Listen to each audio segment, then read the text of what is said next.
आपण दुकानामधून नेहमीच असे गुड डे बिस्किट किंवा वेगवेगळे बिस्किट आणून खातो, पण आज तेच बिस्किट मी मस्तपैकी घरच्या घरी बनवलेले आहेत.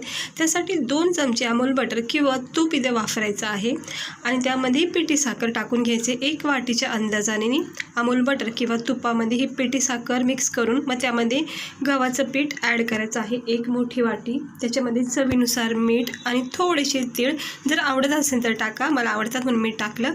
आणि छान असा हा बॅटर ना जरा थोडंसं आवळून घ्यायचं आहे हाताने. आणि मग काय झालं, थोडंसं आवळून झालं की याच्यामध्ये अर्धा कप दूध टाकून व्यवस्थित असं बॅटर बनायचं, म्हणजे पीठ मळून घ्यायचं आपलं नॉर्मल चपातीवानी. आणि थोडा वेळ झाला की असे छोटे छोटेसे बाउल करून मस्त असं पेढ्याचा आकार देऊन शेप देऊन असं छान बिस्किटाची साईज द्यायची आहे. आणि मस्त गरमागरम तेलामध्ये स्लो गॅसवर छान याला गोल्डन ब्राऊन रंग येईपर्यंत क्रिस्पी असं फ्राय करून घ्यायचं आहे. आणि गरमागरम 5च मिनटामध्ये असे पॅकेट बिस्किट तयार होतात खाण्यासाठी.